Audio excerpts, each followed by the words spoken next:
Buenas, yo soy la doctora Natalia Tancredi. En este teórico vamos a desarrollar los desórdenes orales potencialmente malignos con el enfoque en la histopatología. Definir desórdenes orales potencialmente malignos. En la actualidad, la definición más acertada o con la cual existe más consenso es aquella que establece que los desórdenes orales potencialmente malignos son cualquier anomalía de la mucosa oral que esté asociada con un riesgo estadísticamente mayor de desarrollar cáncer oral. Como ustedes saben, el tumor maligno más frecuente de la cavidad bucal es el carcinoma oral de células escamosas, que es un tumor maligno que se origina a partir del epitelio de la mucosa oral. Se considera que en los pacientes en los cuales se desarrollan los desórdenes orales potencialmente malignos tienen un riesgo incrementado de 5 a 10 veces mayor que la población general de desarrollar este tumor.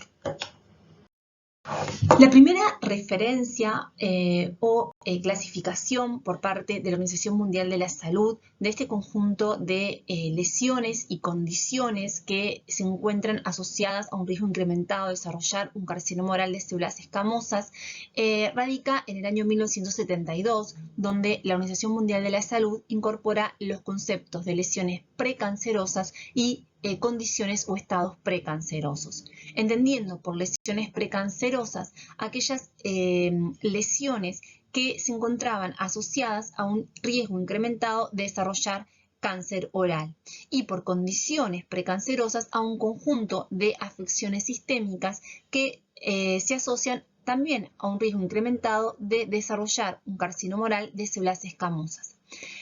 El concepto de precancerosas fue ampliamente debatido en la literatura y existía en cierta forma disconformidad en la utilización de este término debido a que cuando uno hace referencia a lesiones o condiciones precancerosas está incorporando o asociando el concepto de que esas lesiones preceden indefectiblemente al desarrollo de un carcinoma oral de células escamosas. Y ha sido ampliamente demostrado de que no todos los pacientes que presentan estas lesiones o este conjunto de afecciones sistémicas van a desarrollar un carcinoma oral de células escamosas. Es más, para algunas de estas condiciones el riesgo de desarrollar un carcinoma oral de células escamosas es muy bajo, inclusive menor al 1%. Es por eso que la terminología que hace referencia a este conjunto de lesiones y afecciones ha ido evolucionando en la literatura y ha sido modificada por la Organización Mundial de la Salud.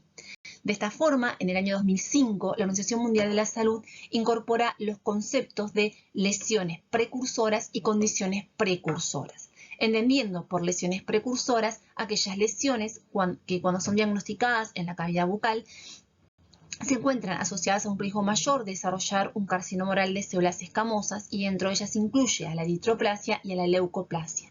Y por condiciones precursoras entiende aquellos estados sistémicos que pueden predisponer al desarrollo de un carcinoma oral de células escamosas y dentro de ellos incluyen al líquen planoral, al lupus eritematoso, a la queratosis actínica, al déficit de hierro, al xeroderma pigmentoso, a la sífilis, la fibrosis oral submucosa. Igualmente, los expertos no estaban totalmente de acuerdo con el término precursor, porque pasa lo mismo que ocurría con el término precáncer. Cuando uno habla de algo que es precursor, está en cierta forma asociando el concepto de que indefectiblemente son lesiones que preceden al desarrollo del carcinoma oral de células escamosas. Es por eso que a solicitud de la Organización Mundial de la Salud, en el 2007, se reúne un conjunto de expertos en patología oral para rever la terminología que hacía referencia a este conjunto de lesiones y condiciones. Y este grupo de expertos surge el concepto de trastornos potencialmente malignos, entendiendo por trastornos potencialmente malignos a ese conjunto de lesiones y condiciones que se encuentran asociados a un riesgo incrementado de desarrollar un carcinoma oral de células escamosas. Este término ha sido ampliamente aceptado por el hecho de que, en cierta forma, al incluir el concepto de potencialmente malignos, trae implícito el hecho de que no todas las lesiones van a evolucionar a un carcinoma oral de células escamosas. Y por el término trastornos hace referencia a un conjunto de lesiones o afecciones que indican de que ese paciente tiene un riesgo incrementado de desarrollar un carcinoma oral de células escamosas. Pero a su vez, al hablar de trastornos, también nos está indicando, o en cierta forma busca reflejar o incorporar el concepto de cancerización de campo. ¿Por qué? Porque no todas las lesiones potencialmente malignas, como por ejemplo la eritroplasia o la leucoplasia, particularmente la leucoplasia, van a evolucionar esa misma lesión a un carcinoma oral de células escamosas, sino que se ha demostrado de que los pacientes que presentan, por ejemplo, leucoplasias, nos está indicando en muchos casos que en la mucosa bucal de ese paciente están ocurriendo alteraciones moleculares que en cierta forma pueden llevar a que se produzca la transformación neoplásica, que no significa que esa transformación neoplásica ocurra en la leucoplasia que diagnosticamos, sino que muchas veces ocurre en otro sitio de la boca de ese paciente. O sea que la presencia de estos trastornos son indicadores de que efectivamente en la boca de ese paciente están ocurriendo cambios moleculares que predisponen en cierta medida al desarrollo de un carcinoma oral de células escamosas. Y es por eso importante que cuando nosotros diagnosticamos en los pacientes la presencia de estos trastornos, hagamos un seguimiento de ese paciente y una observación de toda la cavidad bucal, porque muchas veces el trastorno nos está indicando de que hay alteraciones en la boca de ese paciente, pero que el carcinoma oral se puede desarrollar en un sitio distante a donde nosotros observamos el trastorno oral potencialmente maligno. Y a partir de este consenso del 2007, engloba dentro de trastornos potencialmente malignos tanto lesiones como condiciones o estados. Y dentro de ellos incluye a la eritroplasia, la leucoplasia, el líquen planoral, el lupus eritematoso, la fibrosis oral submucosa, algunos desórdenes hereditarios, la disqueratosis congénita, la epidermolisis bullosa, la queratosis actínica, lesiones en paladar por fumar invertido y la epidermolisis bullosa.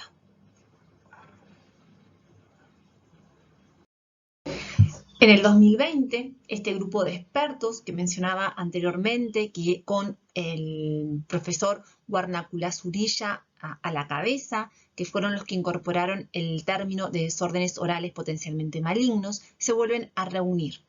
Y dentro de los desórdenes orales potencialmente malignos, incorporan a la leucoplasia verrugosa proliferativa como una entidad aparte y a su vez incluyen en la clasificación del 2020 a la lesión liquenoide oral y a la enfermedad oral de injerto contra huésped como lesiones que tienen un riesgo incrementado de desarrollar un carcinoma oral de células escamosas debido a que existen evidencias suficientes que así lo respaldan. Y a su vez eliminan de la clasificación de desórdenes orales potencialmente malignos debido a la presencia de pruebas muy limitadas a la epidermolisis bullosa oral. Bueno, en cuanto a la transformación maligna de los desórdenes orales potencialmente malignos, es un tema que es ampliamente estudiado e investigado a nivel mundial, debido a que la historia natural de los desórdenes orales potencialmente malignos no tiene un patrón constante y es difícil predecir qué pacientes pueden desarrollar cáncer después de que se les ha diagnosticado un desorden oral potencialmente maligno. La evidencia disponible proviene de estudios observacionales de seguimiento, donde, por ejemplo, en una revisión sistemática de estudios observacionales sobre leucoplasia oral, informó una tasa de transformación maligna que variaba de 0,13 a 34%, o sea, que tiene una variabilidad bastante amplia. Otro estudio de metaanálisis sobre líquen planoral, que incluía las reacciones liquenoides, informó que presentaba un rasgo de transformación de 0 a 3,5%. Es decir, que las leucoplasias tendrían un riesgo mayor de desarrollar un carcinoma oral de células escamosas que el líquen planoral. A su vez, la mayoría de los cánceres tienden a surgir durante los primeros 2 años posteriores a la detección de un desorden oral potencialmente maligno. Pero a la vez, se han observado que en estudios de seguimiento que indican que el riesgo puede continuar existiendo, inclusive 10 a 15 años después del diagnóstico. Los desórdenes orales potencialmente malignos de alto riesgo incluyen a la eritroplasia, a la eritroleucoplasia, a la leucoplasia verrugosa proliferativa y la fibrosis submucosa oral. Es decir, que este conjunto de lesiones son las que tienen mayor riesgo de que los pacientes que la presentan desarrollen un carcinoma oral de células escamosas, mientras que los riesgos son menores en el caso de leucoplasias homogéneas y en el líquen plano oral.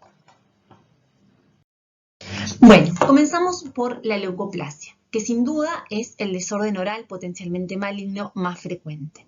La definición de leucoplasia ha variado a lo largo de los años en la literatura. Una definición actual es la dada por Van der Waal y colaboradores en el año 2015, la cual la define como una mancha o placa predominantemente blanca que no puede catalogarse ni clínica ni patológicamente como ninguna otra patología y que conlleva un mayor riesgo de desarrollar cáncer, ya sea en el área de la leucoplasia o en cualquier otra localización de la cavidad oral. La leucoplasia es un término clínico, ¿sí? Es un diagnóstico clínico que no tiene una histología específica.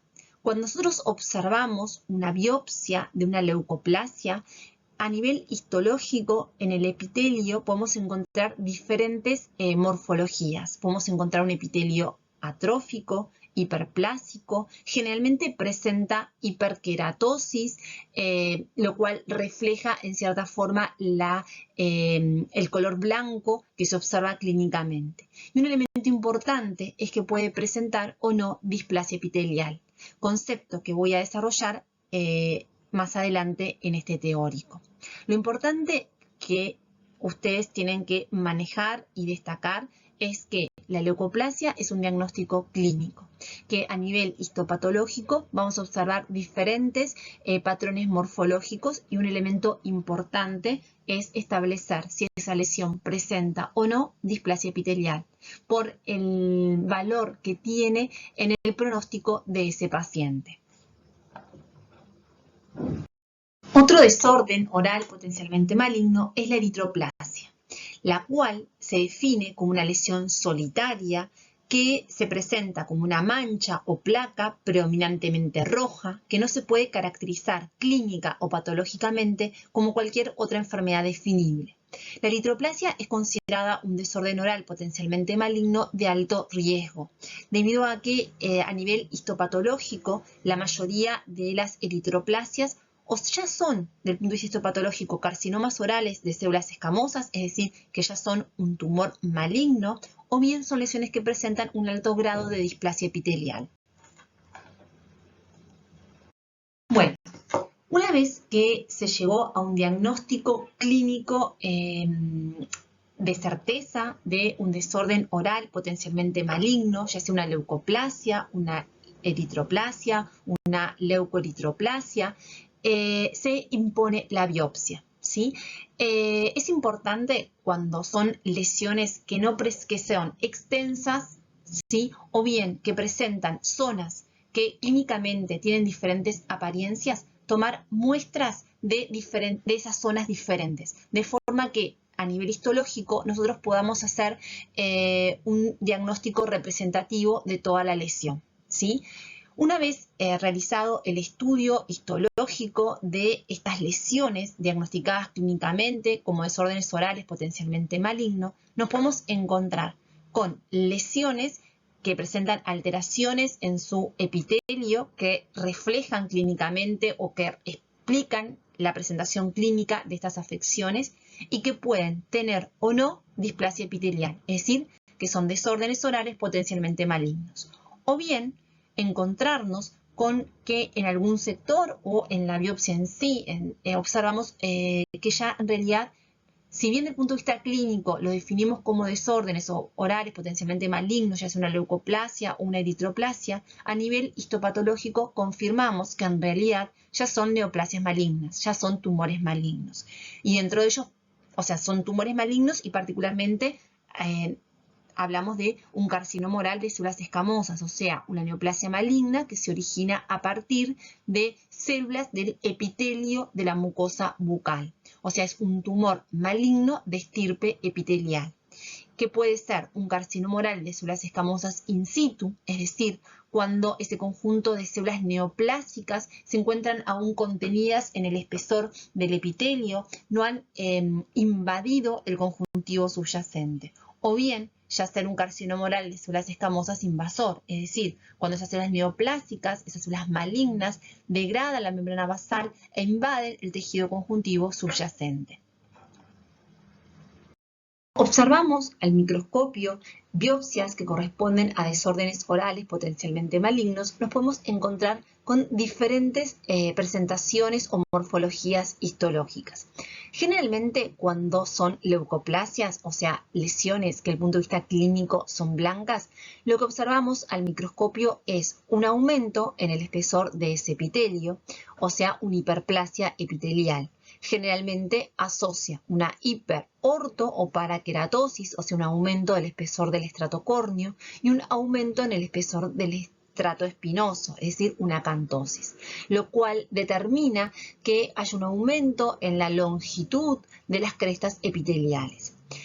En otros casos observamos, en vez de una hiperplasia, una atrofia epitelial, es decir, una disminución en el espesor del epitelio, lo cual es más frecuente, por ejemplo, en las eritroplasias, lo cual explica en parte por qué la vemos como una lesión roja, debido a que se pierde el espesor del epitelio y entonces se refleja el alto contenido vascular que tiene el conjuntivo subyacente, y eso explica la presentación clínica de una lesión roja.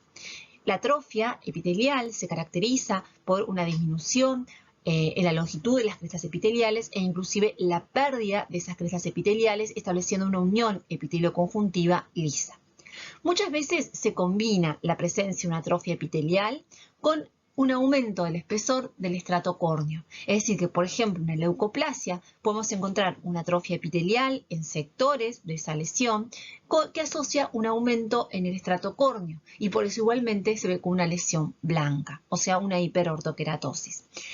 Independientemente de que si estamos en presencia de una acantoqueratosis o en presencia de una atrofia epitelial, un elemento que es fundamental a nivel histológico es observar si presenta alteraciones en la organización de esas células que establecen estratos y establecen la arquitectura de ese epitelio, y se presenta alteraciones a nivel de la morfología celular, lo cual nos va a determinar o nosotros debemos establecer en el momento del informe histopatológico si esa lesión presenta o no displasia epitelial.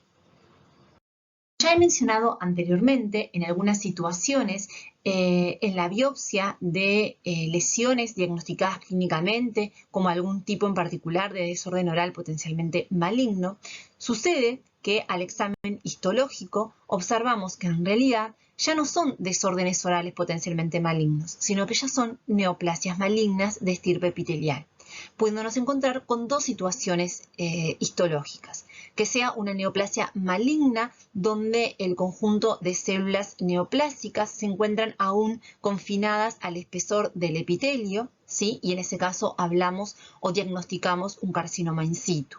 O bien que esas células neoplásicas ya han adquirido la capacidad para degradar la membrana basal e invadir el conjuntivo subyacente, y en ese caso estamos en presencia de un carcinoma oral de células escamosas invasor.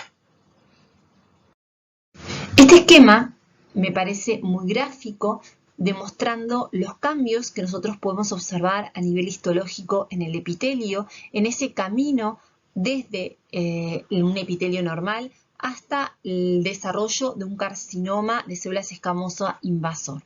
A su izquierda se observa en el renglón superior lo que sería un esquema de la mucosa bucal constituida por un epitelio y un conjuntivo separados por una membrana basal.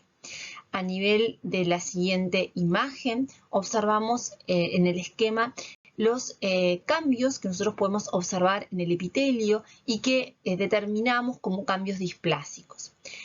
Si esa lesión evoluciona, puede transformarse en un carcinoma in situ, es decir, cuando ya encontramos células que se han transformado en células neoplásicas malignas y que comprometen todo el espesor de ese epitelio.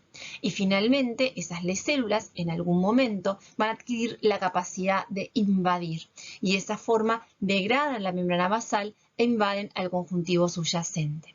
En el renglón inferior les muestran fotos histológicas que reflejan lo determinado en los esquemas del margen superior, es decir, una mucosa normal, después un epitelio donde podemos observar cambios displásicos, después un epitelio donde ya hay una transformación neoplásica a un carcinoma in situ y finalmente un carcinoma invasor.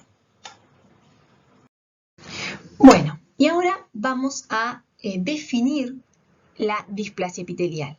La displasia epitelial es un elemento clave que determina a nivel histológico el riesgo que presentan esos desórdenes orales potencialmente malignos de evolucionar a un carcinoma oral de células escamosas.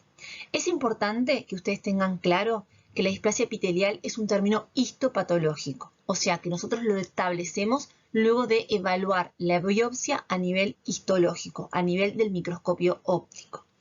La displasia epitelial es un término que se utiliza para describir una combinación de variables morfológicas indicativas de alteraciones en la maduración del epitelio y en la proliferación celular.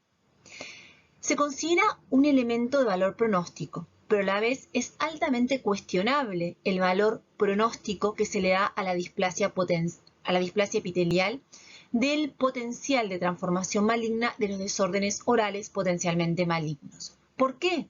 Porque lesiones que no presentan displasia epitelial se transforman en el tiempo en neoplasias malignas y porque no todos los desórdenes orales potencialmente malignos con displasia se transforman en tumores malignos de origen epitelial.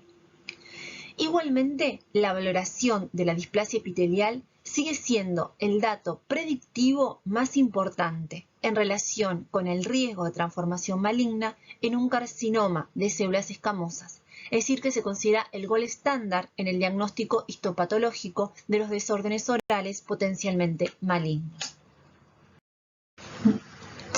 La displasia epitelial se considera como el resultado de una combinación variable de aspectos microscópicos anormales en el epitelio oral. Esos cambios morfológicos que nosotros observamos en el epitelio y que son indicativos de una alteración en la maduración y proliferación epitelial responden a cambios moleculares, o sea, a cambios genéticos que están ocurriendo en las células del epitelio, ¿sí?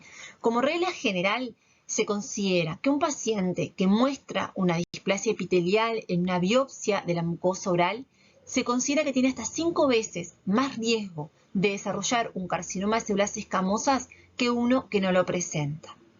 La presencia de displasia epitelial no es sinónimo de malignización segura de la lesión. Eso es un elemento importante.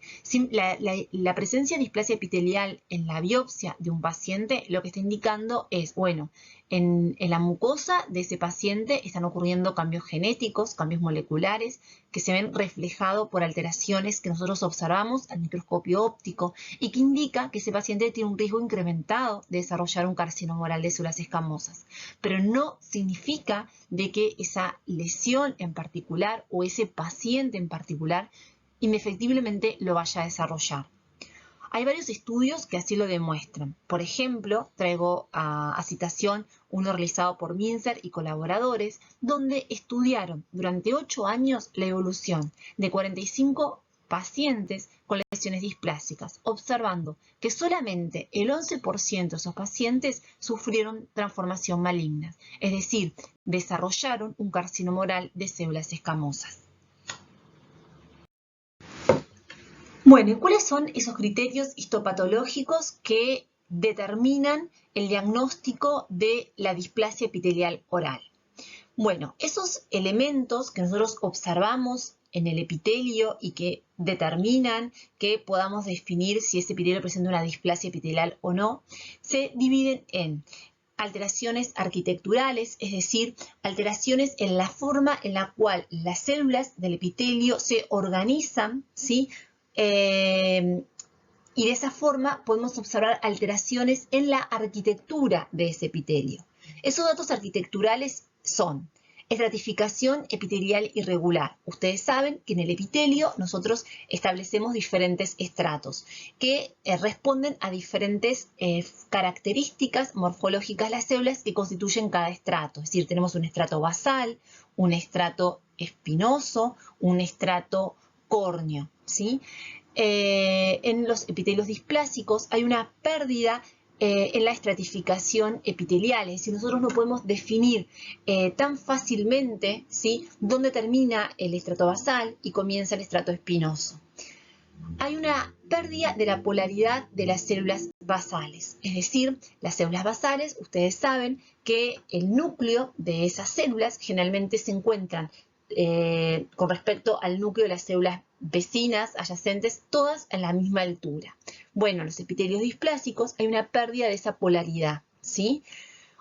El otro elemento arquitectural que hace la displasia epitelial es la presencia de crestas epiteliales anormales. Generalmente las crestas se presentan ensanchadas, es decir, en forma de gota o bulbosas.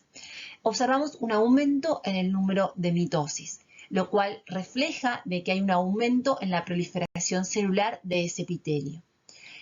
Muchas veces encontramos mitosis superficiales. Como ustedes saben, las mitosis en el epitelio, en un epitelio normal, se encuentran a nivel del estrato basal. Son las células basales que se dividen y después una de esas células sigue el proceso de maduración terminal hacia el estrato más superficial de ese epitelio. En el caso de un epitelio displásico encontramos muchas veces mitosis superficiales, es decir, mitosis en estratos superiores al estrato basal. También en los epitelios displásicos podemos encontrar queratinización prematura de células aisladas, es decir, el epitelio de la mucosa bucal puede ser queratinizado o no queratinizado. Cuando queratiniza, lo habitual es observar la presencia de queratina a nivel del estrato córneo, es decir, en el estrato más superficial de ese epitelio. En los epitelios displásicos muchas veces observamos la presencia de células que presentan alto contenido de queratina en su citoplasma, por ejemplo, en el estrato espinoso. También podemos encontrar perlas de queratina dentro de las crestas epiteliales, es decir, en un epitelio normal, la queratina se encuentra en el estrato superficial. En un epitelio displásico podemos observar la presencia de acumulación de queratina en estratos más profundos o más próximos al estrato basal. Esto demuestra una alteración en la maduración de ese epitelio, porque es un elemento indicativo de la maduración normal de ese epitelio, que las células se van llenando de queratina a medida que progresan del estrato basal hacia el estrato córneo. En cambio, la presencia de queratina en estratos más profundos dentro del epitelio o la presencia de queratinización individual aislada de células dentro del espesor del epitelio nos están indicando que efectivamente hay una alteración en la maduración del mismo. Eso en cuanto a los datos arquitecturales, es decir, en cuanto a las características de la morfología de ese epitelio en conjunto. Pero también son elementos que hacen al diagnóstico de la displasia epitelial observar alteraciones cuando analizamos las células que hacen a ese epitelio en forma aislada. Entonces encontramos, por ejemplo, una variación anormal en el tamaño nuclear. Lo normal es que nosotros observamos dentro del mismo estrato de células que todas tienen el núcleo aproximadamente del mismo tamaño. En un epitelio displásico podemos encontrar una célula con núcleo grande y al lado una célula con un núcleo bastante más pequeño. También podemos encontrar variaciones en la forma nuclear. Lo habitual en un epitelio normal es que todas las células tengan núcleos con la misma forma. En cambio, en un epitelio displásico encontramos alteraciones en la forma de los núcleos, es decir, lo que nosotros describimos como pleomorfismo nuclear. También encontramos variaciones en el tamaño de las células entre sí. Lo habitual es que las células de un mismo estrato tengan el mismo tamaño. En cambio, en epitelio displásico encontramos variaciones en el tamaño de las células entre sí, o sea, una célula grande al lado de una célula más pequeña. Y también encontramos variaciones en la forma celular. Otro elemento displásico es una alteración en la relación núcleo-citoplasma. En una célula normal, lo habitual es que el núcleo entre 2 veces en el tamaño del citoplasma, es decir, que el citoplasma es 2 veces el tamaño del núcleo. En las células displásicas podemos encontrar que el núcleo es bastante más grande y por consiguiente esa relación de 2 a 1 se aproxima bastante a la relación de 1 a 1, es decir, que el núcleo prácticamente ocupa todo el citoplasma. También podemos encontrar células que están en mitosis y que la forma de esa mitosis es atípica. Ustedes ya saben que durante la mitosis se discurre por diferentes fases, cada una de las cuales tiene una morfología característica. En el caso de las células displásicas, como ocurre también en los tumores malignos, podemos encontrar morfologías mitóticas atípicas. Es también observable en las células displásicas un aumento en el número del tamaño de los nucleolos, ¿sí? Y otro elemento es la presencia de un hipercromatismo nuclear, es decir, que observamos núcleos más intensamente teñidos, más oscuros.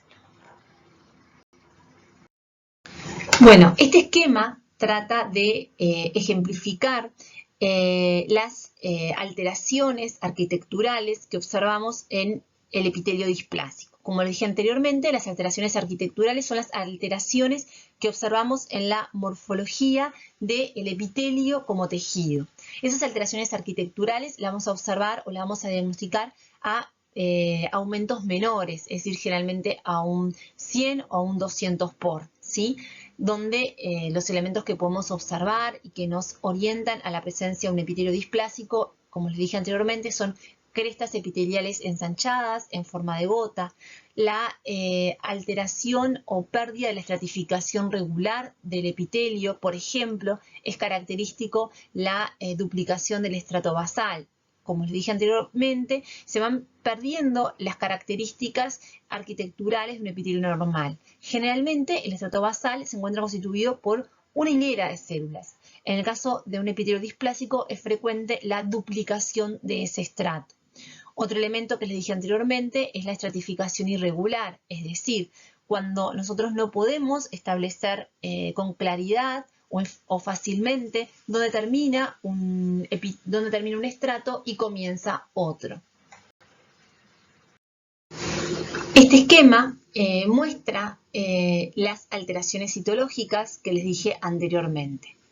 Como ya hemos mencionado, dentro de esas alteraciones en la morfología celular individual de cada una de las células o de gran parte de las células que constituyen ese epitelio displásico, podemos encontrar la presencia de núcleos prominentes, núcleos hipercromáticos, mitosis anormales, pleomorfismo celular, alteración de la relación núcleo-citoplasma normal y células multinucleadas.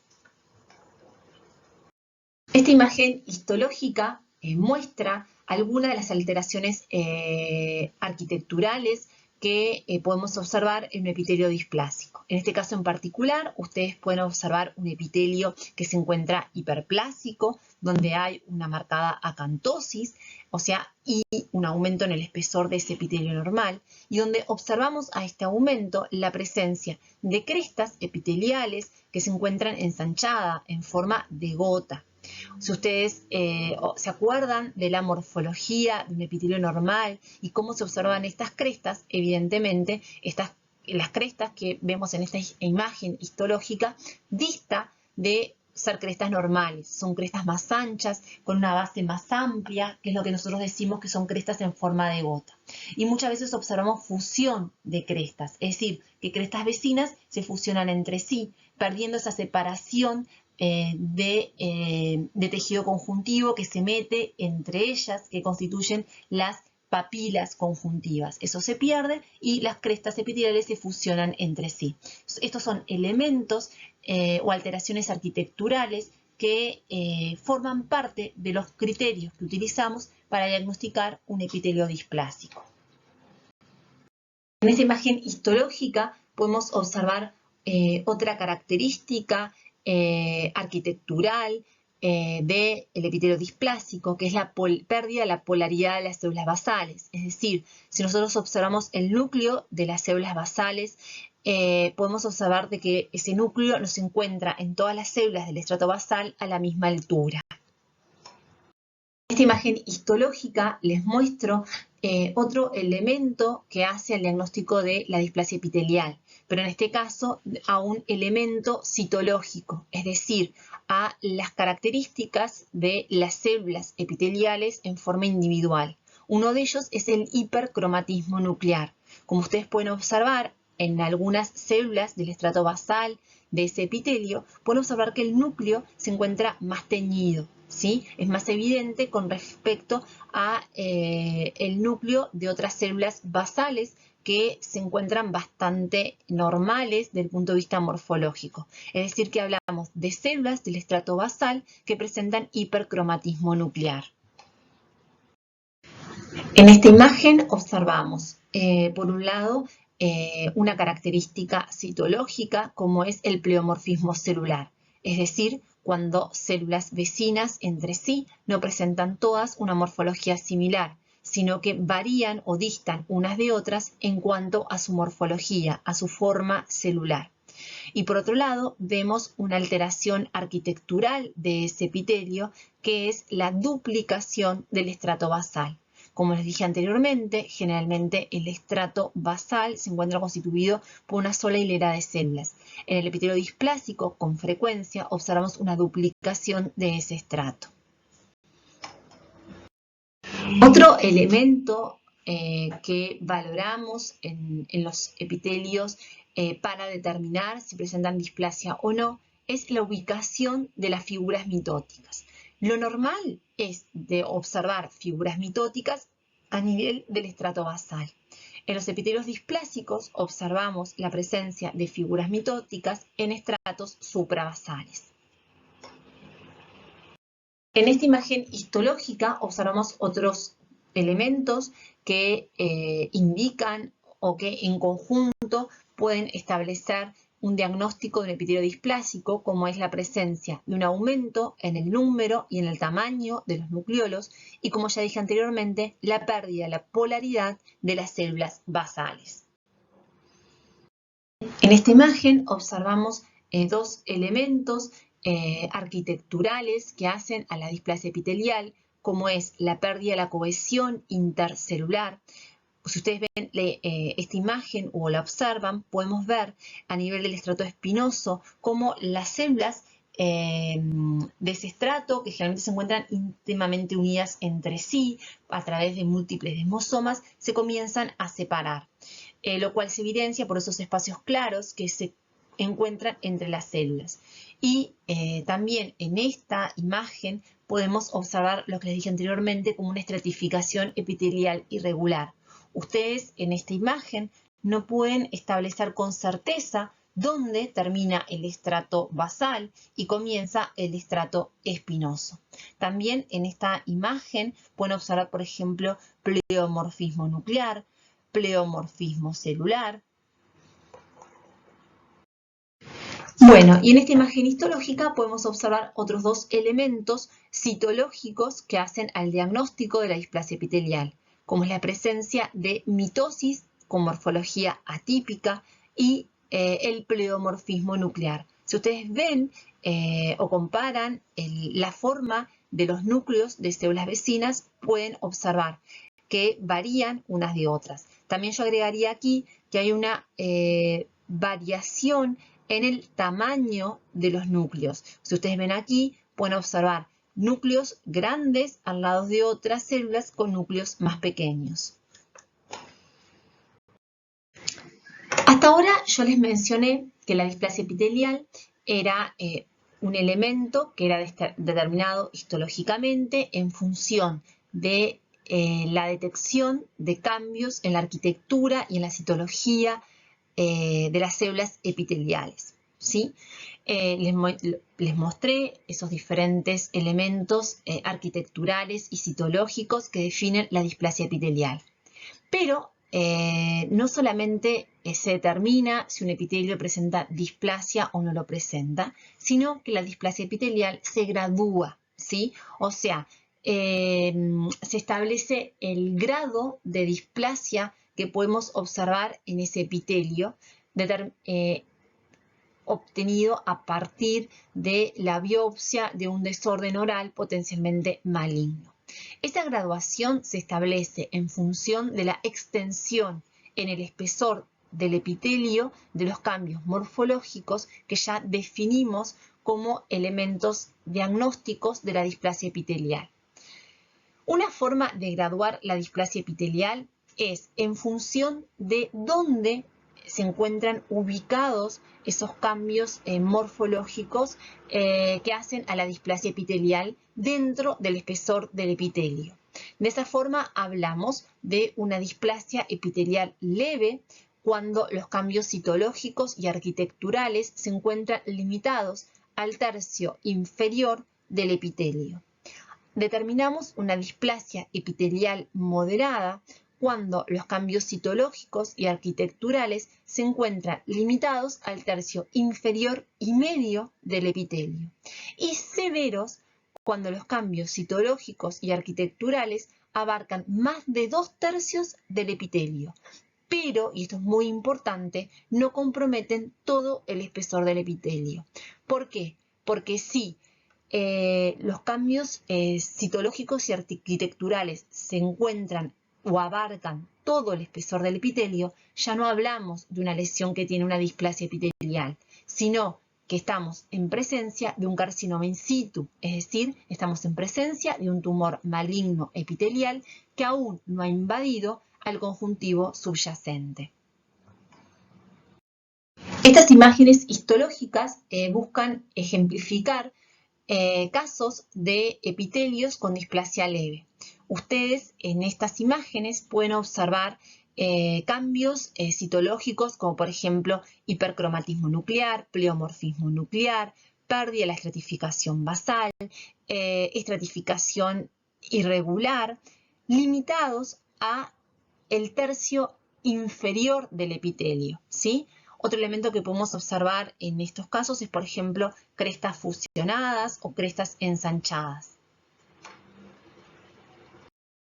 Estas imágenes histológicas muestran casos de displasia epitelial moderada. Como les dije anteriormente, la displasia epitelial moderada es aquella que abarcan los 2/3 inferiores del epitelio, o sea, el tercio inferior y medio del epitelio, ¿sí? Como les dije anteriormente, o sea que vamos a encontrar los cambios citológicos y arquitecturales que describimos inicialmente como cambios displásicos, pero esos cambios limitados al tercio inferior y medio del epitelio. En el caso de la displasia severa, observamos cambios citológicos y arquitecturales que abarcan más de 2/3, ¿sí?, del espesor del epitelio, pero que no lo abarcan en su totalidad. En esta diapositiva traigo a modo de poder comparar los cambios que establecen que estemos en presencia, en primer lugar, de un epitelio, por ejemplo, hiperplásico, pero que no presenta displasia, y luego, en el caso de presentar epitelios que tienen displasia, diferentes graduaciones, es decir, cómo se observa un epitelio con una displasia leve, un epitelio con una displasia moderada y un epitelio con una displasia severa. Como hemos visto hasta acá en el teórico, la displasia epitelial se diagnostica en función de poder reconocer diferentes cambios morfológicos, ya sea en la arquitectura del epitelio o en la citología de las células epiteliales. Y posteriormente la graduación de la misma en función de dónde se encuentran esos cambios dentro del espesor del epitelio. Por tanto, la determinación y graduación de la displasia epitelial es en cierta forma un proceso subjetivo. Puede suceder de que para un patólogo frecuentemente vea determinados cambios citológicos y reconozca determinados cambios arquitecturales y que esos cambios los reconozca en determinada localización dentro del epitelio que determine que ese patólogo diagnostique con una displasia de una graduación, por ejemplo, leve. En cambio, lo va a observar otro patólogo y reconoce otros cambios citológicos o no reconoce todos esos cambios citológicos y morfológicos que reconoció el otro patólogo anterior que vio esa lesión y que por consiguiente establezca otra graduación de esa displasia. Es decir, que presenta una gran variabilidad intra e interobservador, por lo cual se reconoce que esa graduación de la displasia epitelial es un proceso subjetivo al no existir parámetros cuantificables. Entonces, como le dije anteriormente, la graduación de la displasia epitelial muestra una gran variabilidad inter e intraobservador y con la finalidad de tratar de mejorar el diagnóstico de la displasia epitelial se han realizado múltiples propuestas de clasificación y graduación dentro de la literatura. Un sistema que en los últimos años ha adquirido gran impulso es el llamado sistema binario de graduación o estadificación de la displasia epitelial. Es decir, en vez de graduar la displasia epitelial en leve, moderada y severa en función de la localización de los cambios citológicos y arquitecturales de la displasia epitelial dentro del espesor del epitelio, este sistema binario las clasifica a las lesiones displásicas en lesiones de bajo grado o lesiones de alto grado. ¿Cuáles son consideradas lesiones de bajo grado? Aquellas lesiones displásicas que presentan menos de 4 cambios arquitecturales y menos de 5 cambios citológicos. Y consideran lesiones displásicas de alto grado aquellas lesiones displásicas que presentan más de 4 cambios arquitecturales y más de 5 cambios citológicos.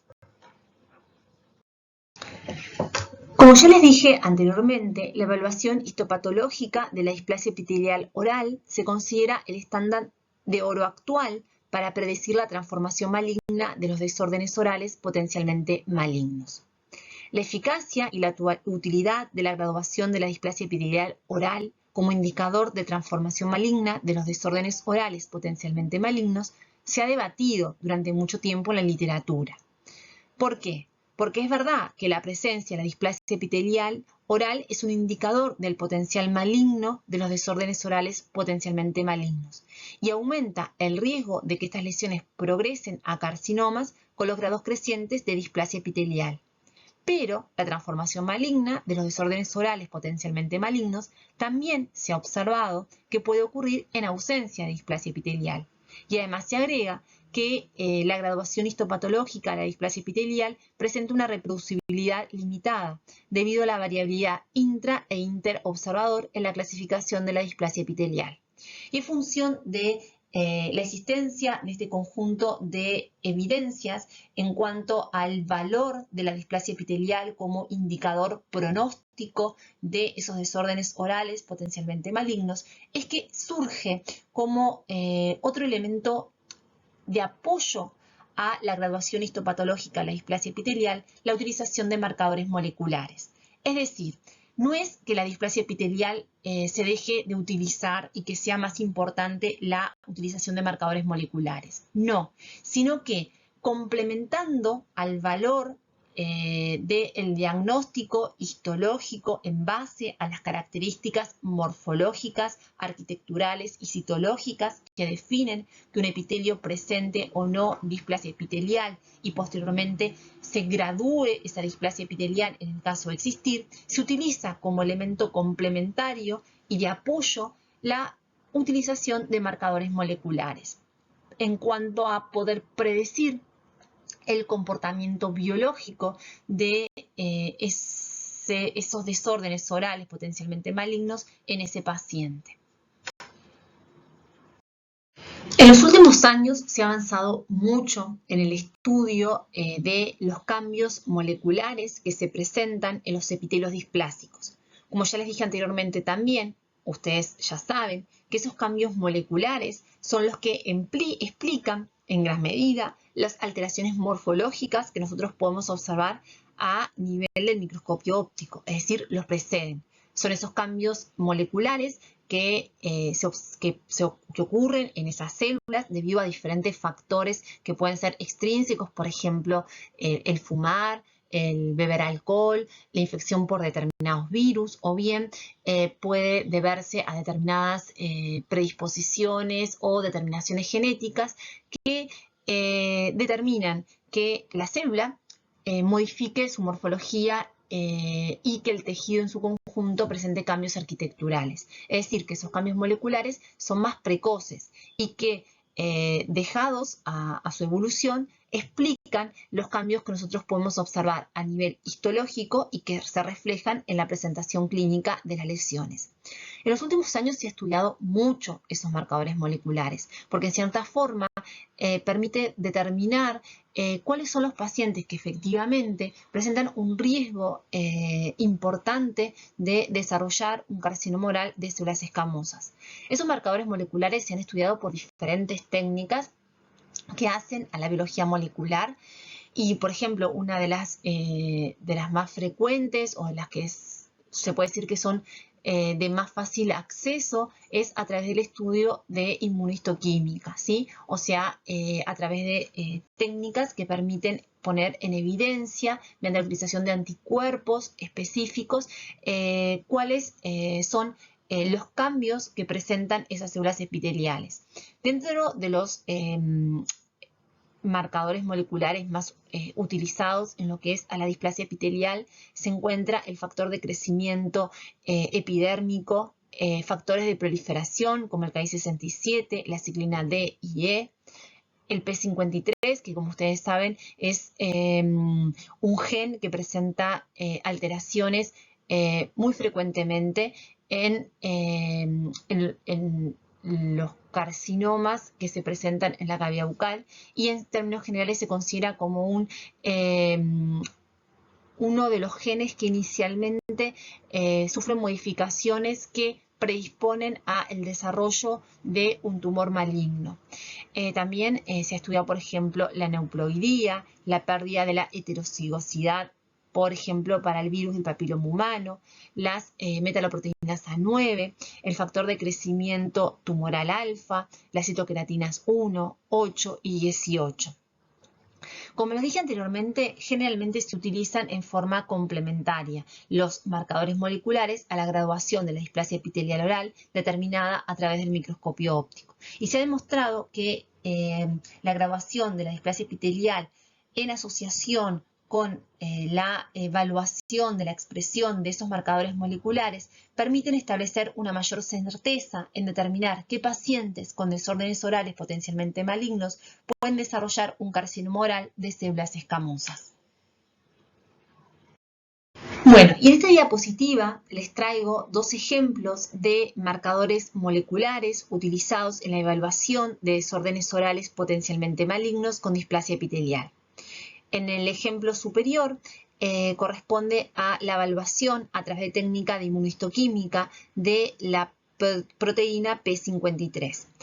En el caso de la imagen a su izquierda, corresponde a una mucosa normal con un epitelio que desde el punto de vista histológico no presenta cambios displásicos y donde ustedes pueden observar una mínima inmunoexpresión de P53 limitado en forma focal y puntual a nivel del estrato basal. En cambio, en su imagen histológica que aparece a la derecha, pueden observar en el caso de un epitelio displásico cómo esa inmunoexpresión es francamente mayor.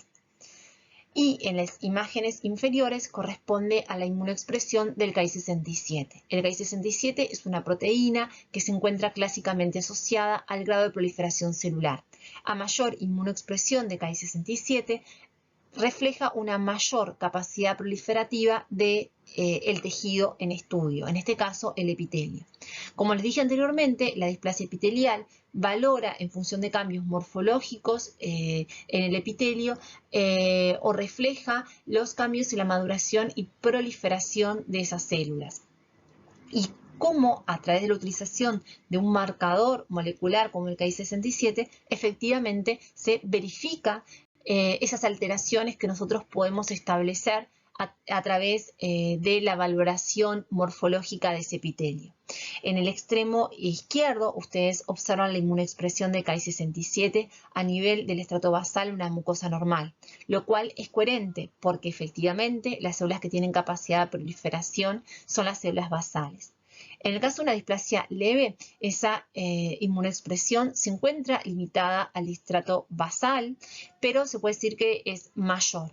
Y en el caso de una displasia moderada, diagnosticada a través de técnicas habituales de hematoxina y eosina, una vez sometida a la valoración inmunohistoquímica de Ki-67, se puede observar que efectivamente existe una mayor inmunoexpresión de Ki-67 y que esa inmunoexpresión no se encuentra limitada al estrato basal, sino que ya lo observamos en estratos suprabasales, evidenciando efectivamente una alteración en la proliferación celular y un incremento en la capacidad proliferativa.